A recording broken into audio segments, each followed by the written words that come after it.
नमस्कार। Western philosophy की बात करें तो कुछ नाम हैं जो फाउंडेशन की तरह हैं, पिलर्स की तरह, और उन्हीं में से एक है प्लेटो। लेकिन ये कहानी सिर्फ एक महान थिंकर की नहीं है। ये कहानी है एक ऐसे फिलॉसफर की जिसका जन्म एक बहुत बड़े क्राइसिस, एक बहुत बड़े संकट से हुआ था।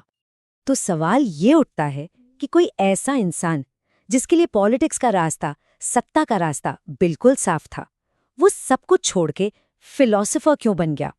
आइए इसी सवाल का जवाब ढूंढते हैं और प्लेटो के इस ट्रांसफॉर्मेशन को समझते हैं। तो चलिए कहानी की शुरुआत करते हैं। हम चलते हैं करीब 427 बीसी के एथेंस में। जरा सोचिए, ये वो समय था जब एथेंस अपनी पावर और कल्चर के बिल्कुल पीक पर था। और इसी माहौल में एक बेहद पावरफुल और अमीर परिवार में जन्म होता है प्लेटो का।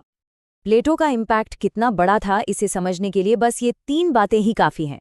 वो स्टूडेंट थे सोक्रेटिस के, जिसने फिलॉसफी की पूरी दिशा ही बदल दी। वो टीचर थे एरिस्टोटल के, जो आगे चलकर साइंस और लॉजिक का दूसरा नाम बन गए। और उन्होंने खुद दी अकेडमी की स्थापना की, जिसे दुनिया की पहली यूनिवर्सिटी भी कहा जाता है। असल में उनका पूरा परिवार पॉलिटिक्स में बहुत डीपली इन्वॉल्व था। उनके पिता एक जाने माने नेता थे। उनकी माँ महान लॉ मेकर सोलन के खानदान से थीं और उनके 2 मामा तो रूलिंग क्लास का हिस्सा थे। मतलब प्लेटो के लिए पावर का रास्ता समझिए कि पहले से ही बना हुआ था। लेकिन कहते हैं ना, जिंदगी में एक टर्निंग पॉइंट आता है। प्लेटो की यंग लाइफ में वो मोड़ तब आया जब उनकी मुलाकात हुई फिलोसोफर सोक्रेटिस से, और इस मुलाकात ने सब कुछ बदल दिया। और ये कोई मामूली टीचर स्टूडेंट का रिश्ता नहीं था।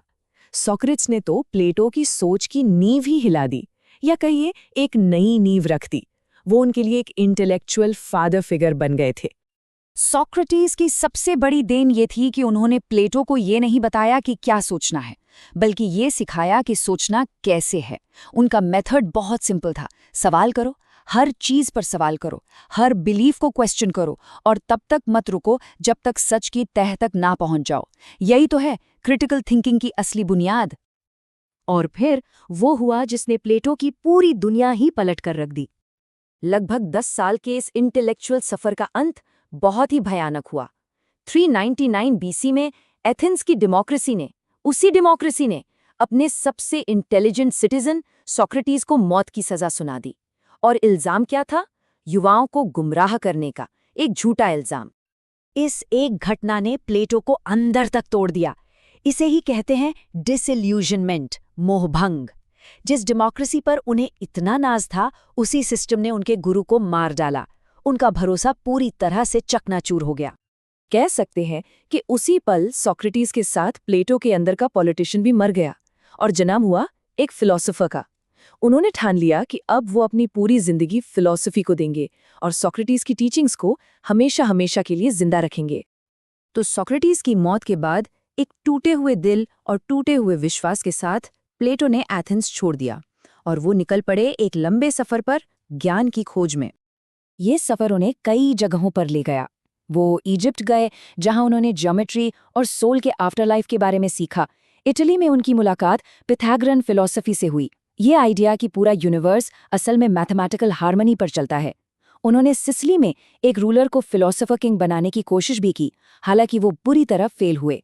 लेकिन इन सभी यात्राओं ने उनके ज्ञान को और भी ज्यादा गहरा बना दिया। अब इन सब एक्सपीरियंसेस के बाद एथेंस का पतन, अपने गुरु की अनजस्ट मौत, इन सब ने प्लेटो को एक बहुत बड़े सवाल पर लाके खड़ा कर दिया। सवाल था कि अगर हमारी ये दुनिया इतनी इम्परफेक्ट है, इतनी अनफेयर है, तो क्या कहीं कोई परफेक्ट, कोई जस्ट दुनिया भी एग्जिस्ट करती है? और बस इसी एक सवाल के जवाब में उनके पूरे दर्शन का जन्म हुआ। और यहीं से निकल कर आता है उनका सबसे famous idea, theory of forms. इसे आसान भाषा में समझते हैं। देखिए, हम अपने दुनिया में हजारों तरह की कुर्सियां देखते हैं। कोई लकड़ी की, कोई प्लास्टिक की, कोई नई, कोई टूटी हुई। ये सब हमारी सेंसिबल वर्ल्ड का हिस्सा हैं, जो इम्परफेक्ट हैं और हमेशा बदलती रहती हैं। लेकिन हम सबके दिमाग में कुर्सी का एक परफेक्ट आइडिया है।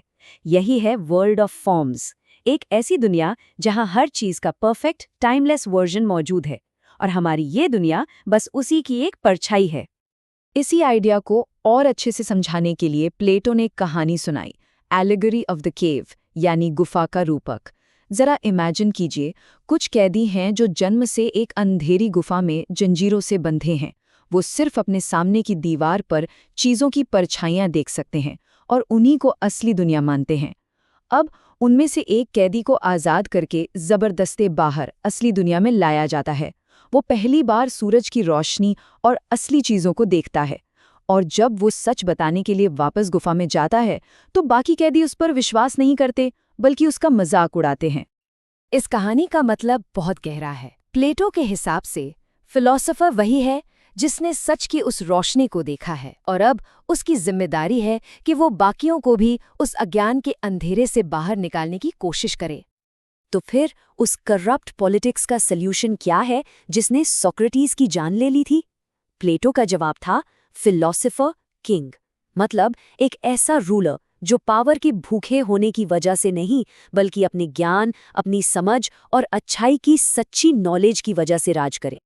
प्लेटो ने इंसान की सोल को भी 3 हिस्सों में देखा। पहला रीजन, यानी हमारा तर्क और बुद्धि। दूसरा स्पिरिट, यानी हमारा साहस, हमारी विल पावर। और तीसरा एपेटाइट, यानी हमारी इच्छाएं, हमारे डिजायर्स।